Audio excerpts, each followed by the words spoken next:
today's episode, we're going to go in depth on Aston Villa 2, Burnley 1. We're going to go and analyse individual player positions. We're going to take a look at why that was so important. We're going to go to the heat maps, passing networks. We're going to look at the average positions. We'll go to the tactical pad, and we'll also have a look at some of the underlying numbers during this game as well. So Unai Emery over the years has had individual tactical game plans per opposition. And against Burnley, Unai was back to his best. He set a trap for Burnley, and they fell into that trap. And I'm going to go first. I'm just going to talk about a quote from Robin van Persie. And he was talking about Ollie Watkins. His runs, the way he moves, he's very direct and has a really good feel for the space. He's fast, technical, and in the box is where his qualities lie. We had a meeting about Villa today, and he was in it a lot. Now, why is that so important? Well, it's so important because opposition managers are paying a lot of attention to Ollie Watkins and Morgan Rogers. And this comes into the game against Burnley, because it was Ollie Watkins that was so key to unlocking Donyell Marlon. And we're going to take a look at why the reason for that happened. Why was that so important? Why was Watkins, who didn't really score, he didn't have shots, he wasn't taking that many touches in and around them, why was he so important? And he was so important because of his individual positional shift. Now, this was his heat map against Burnley. And as you can see, it's very generic from Watkins in this sense, in the sense that he's playing quite central. But the interesting area of this is that he's getting a lot of touches out wide on the Villa left-hand side. That is so important because what it meant that Burnley's focus, when Watkins was running the channel, they were doubling up on Watkins on that left-hand side. It was leaving space for another Aston Villa player. And we know who that player is because he was absolutely tremendous against Burnley. Now, if we have a little look, just as a comparison, because I think the vibe I get from you guys is that when I show you something, you kind of want to see what he normally does. Now, if we have a look at Ollie Watkins, what he normally does, this is where he's positioned. And I picked a game. I went for Everton. So I went for Everton away. Now, if we have a look at Watkins against Everton, you can see that he was kind of on that left-hand side a little bit there, and obviously there. Maybe that's just one touch into a channel that he's had. But you can really see that he's very, very central. And it was very early on in the game, pretty much in the first couple of minutes, that we saw what Villa were all about. And you can see this perfectly from this screen grab that I took from the game. So what we can see is that Ollie Watkins has won the ball. He's dragged two players towards him, which has already left a 1v1 with Donyell Marlon. That space is there for him to attack. And that was a little pattern of what was about to emerge in the game. So I really wanted to just highlight this early on because it's so important and it could be missed. It could be missed from many. But if we go to the tactical pad now and we have a little look at the general makeup of Villa, and we can already start to see that we've tried things early on in the season and it didn't really work, did it? John McGinn on the right, it didn't work. But against Burnley, it worked really well. Why did it work really well? Well, it worked well because we really wanted to dominate the central area of the pitch. And I think we showed our full capabilities of being able to play through teams. And we've tried it before and lost the ball at times this season. But I felt like we were really slick against Burnley. We were really competent. Positionally, we were just absolutely bang on. And one of the biggest things that I've noticed with the average positions is that we've got the 2 box back, and the 2 box gives us loads of control down the middle of the pitch. And the box comes from the box with Pau, Konsa, Bogard, and Kamara. And we also had the box with John McGinn in there with Marlon, and then you've got that box in that central zone as well. So centrally, we'd got another box, and then we was able to pick our right moments when we wanted to go out wide. And you can see from the screen grab in a second that Matty Cash was able to do that for Villa as well. But I think when we needed width, it came from the long balls that we were playing when we were going out wide, and Emi Martinez's kicking was really good. But being able to play quickly through that front three, I spoke about before the game that the big threat for Burnley was going to come from the two number 10s and the striker, and we had to really starve the ball that was going into them. But we was able to play around those quite comfortably. Bogard and Kamara was able to just get it, pop it, lay it off. And Villa structurally was just absolutely perfect. When the ball went to a Burnley player, there was a Villa player there. When Villa wanted to play it from the back, it was easy, it was comfortable, it was just really easy for Aston Villa. Up until 75th minute, I thought that it was just such a comfortable game for Aston Villa. Now, if we have a look at Aston Villa's passing network now, we'll be able to see kind of where our triangles came from, where our big networks came from. And it's so complete. This is such a complete passing network from Aston Villa because, again, the big things we want to see are triangles. We want to see us structurally looking really solid. And you can see that the big networks are Martinez going into his two centre halves. We've got Pau with massive networks. Again, look at how strong and thick that line is for Pau. You know, the thicker the line, more passes are going into that player from a given player as well. So it's really good to see.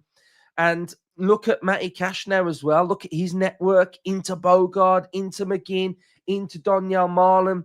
And it's just fluid and structured, and it's a work of art, to be honest, because it's just so good from Villa. You know, everyone has kind of got a network going on apart from Marlon and Watkins. But, you know, you can see that again. You can kind of see the little bit of an overload that we've created on the left, which has then gave Marlon more space on his own, kind of. So I think that's important to notice. And then the network with Bogard to Kamara, it's just absolutely solid. So really, really good from Aston Villa. And I think tactically, Emery got this game plan absolutely spot on. Now, if we have a little look at the Burnley one, again, this is really good from Villa because what I spoke about before the game about limiting Burnley with these three players to get the ball, you can see up until a point that Burnley were quite decent. They got it out wide. They got it into their central midfielders, but it completely broke down. So Aston Villa defensively, our structure, not allowing it going into Foster, not allowing it going into Anthony that much. You can see that we really broke it up completely. So to a point, Burnley are good, but then Villa just completely swamped them and were able to get the upper hand on Burnley. So let's just have a little look at the Aston Villa average positions then, because it's important to see. We can see the passing network, but let's have a look at the actual areas and the heat maps that Villa were able to get into. You'd have been able to notice that there was not that much width on Villa's right-hand side, but tactically we wanted to play through in the middle of Burnley. I think that's the area that we'd really targeted. And John McGinn's position is really interesting because, as you can see, he did go out wide slightly and he did come inside. But I think one of the reasons why I've been really impressed with Bogard is because he's so tactically switched on that he just understands Emery's system. Now, when we're looking at John McGinn inverting, you then start to go, well, your width has got to come out wide from Matty Cash, which it did. You can see that it came out wide with Cash getting into those wide right areas. Bogard then went to screen, but he didn't actively make up a back three at time. It was kind of sometimes he did, sometimes he didn't. And I think this shows the tactical awareness now of Bogard in the sense that Emery's not sort of saying to him, go and be the third centre half. When Cash goes forward, stay there at all costs. He's now got that flexibility with Bogard and trust with Bogard that when's required, go and do it, but you don't have to do it all the time. And again, you can kind of see that Cash was making up a third centre half. Bogard would sometimes do it at the same time. And when Cash went forward, McGinn inverted, and I just feel like it was very fluid and it wasn't just structured. And that's what I really picked up on this game as well. It was kind of seamless. So we've got Bogard, who was absolutely brilliant for Villa.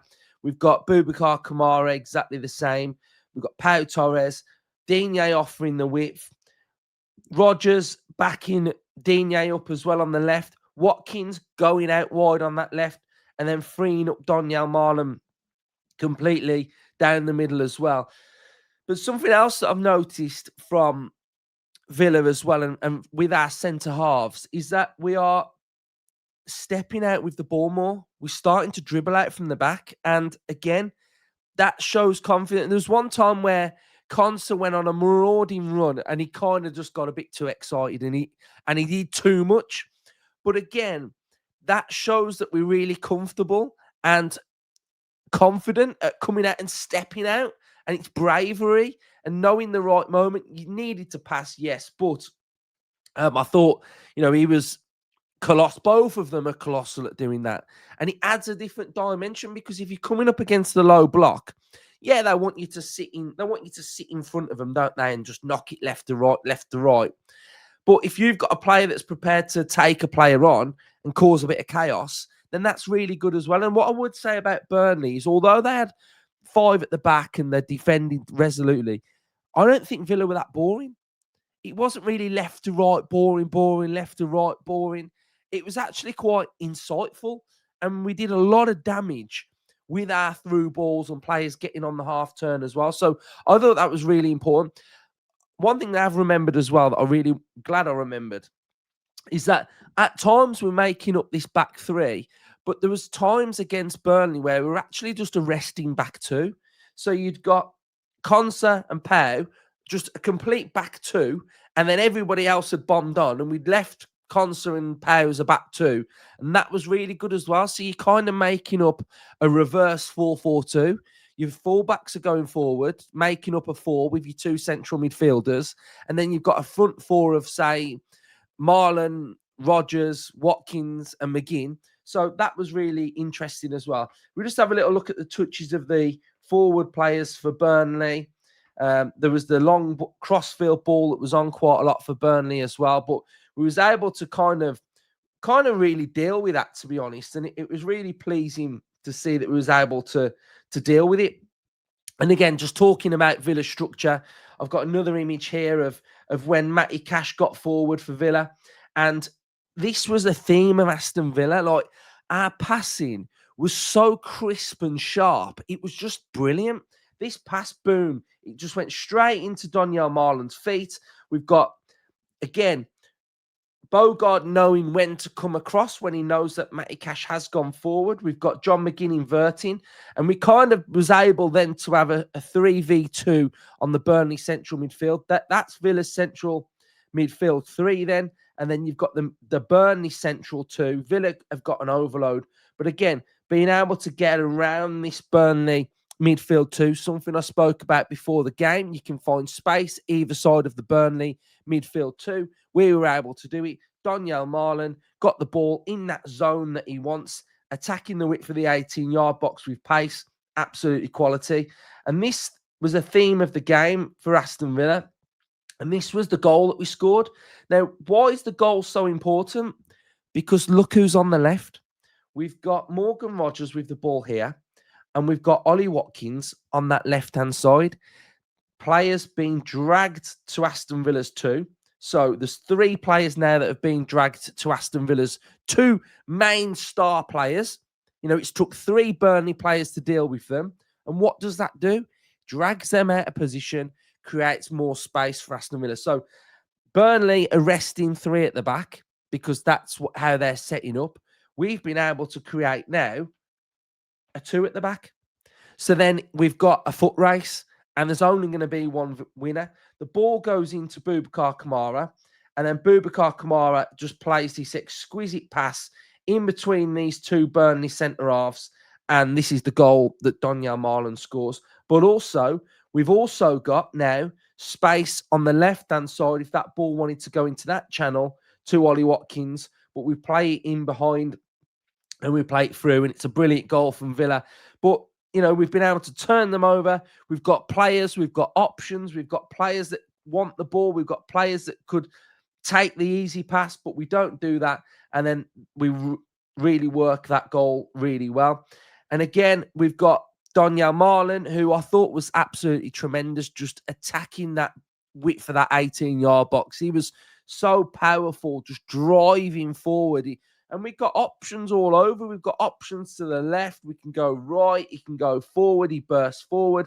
And he had a real standout game. Again, Donyell Marlon, central options, plays it forward to Rodgers. And we're just working things really nicely. They couldn't deal with Donyell Marlon. And I imagine it might have been a bit of a surprise that Marlon played, but, for Parker. But again, this was really well worked. Marlon driving forward. We've got Cash bombing forward, just off picture as well. Watkins makes this really good run. This run is brilliant from Watkins because it drags the defender that way. It opens up more space. He tries to do a little flick, and this is the shot when Morgan Rodgers fires it at the keeper. But, Donyell Marlon, again, driving forward. They couldn't deal with him. And then something that I just thought was absolutely brilliant from Bogard. This pass was on all game, and he played it all game. But he took his time. He trapped it. He rested. He played the ball through the lines. Morgan Rodgers in that deadly area. And then Rodgers is able to drive forward. Brilliant weight of pass for Donyell Marlon. And then Donyell Marlon sticks the next one away. But, this probably isn't an easy pass for Rodgers. It's not. It's difficult. It's got to be timed. The movement's got to be good from Marlon. So this was brilliant move from Aston Villa's point of view. And it was really pleasing to see that we was able to score.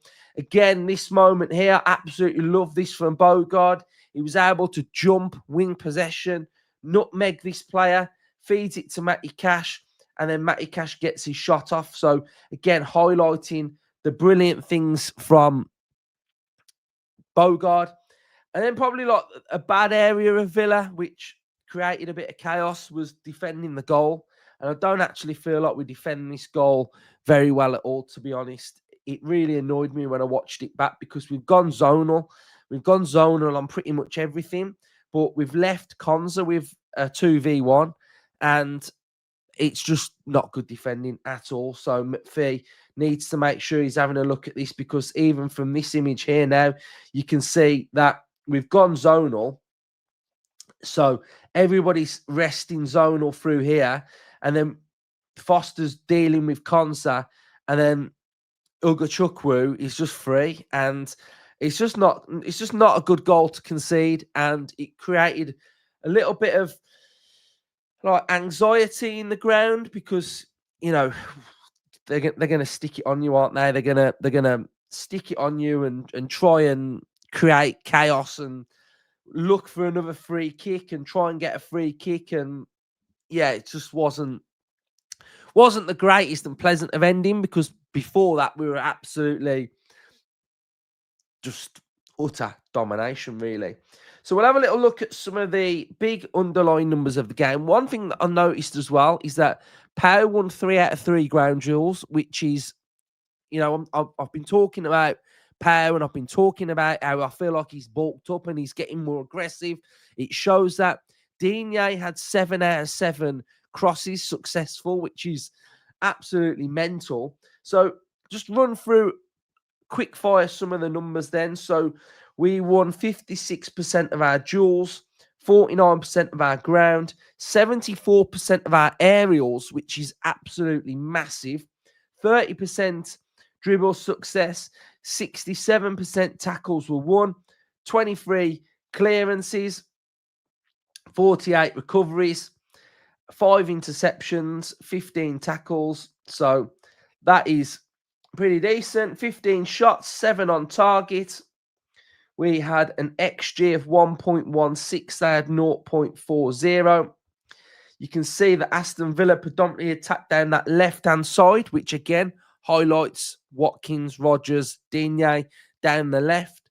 And then on the right, not so much, a little bit more through the middle. So it was a really pleasing game for Villa. And I think especially for Emery to unlock Donyell Marlon, I thought it was just brilliant tactically. I thought Marlon was sublime, powerful. He's so powerful. It's unbelievable. So, yeah, Marlon was absolutely class. Emery got his tactics spot on. The subs kind of made us a bit worse, but they had to happen, didn't they? You know, it's one of those where you're playing in Europe, you're going to have to make some changes. So I noticed against Fulham in the last 10, they sort of grew into it and had a lot of possession against us. So did Burnley, caused it chaos. So I think next time, that last period of the game, we've just got to make sure we really manage it really, really well as well.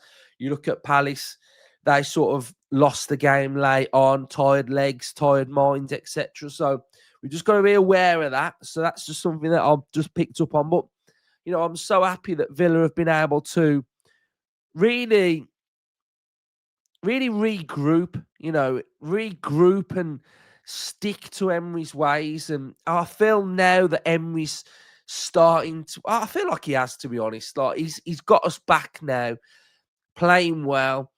Everybody's buying into Emery, which they should anyway. So we've just got to keep building, keep growing, and just get better and better, really. I spoke before the game about, if some people go, it's only Burnley. That's totally irrelevant to me. I've no interest in listening to that type of talk, to be honest, because you can lose to anybody in this league. It doesn't matter who you're playing. So, yes, we've got 3 tough games next. We've got Spurs, City, Liverpool. But are we going to lose all 3? No, we're not. We're not losing all 3. So there'll be more space. We look tactically well organised now. So let's go and attack those games like we normally do. Let's go and embrace it. So I'm really excited about Villa. International break now, so we can all be happy for about 2 weeks, which is really, really good. And I have got some really cool concepts coming this week. We got fingers crossed. We got to cross our fingers that we pull it off.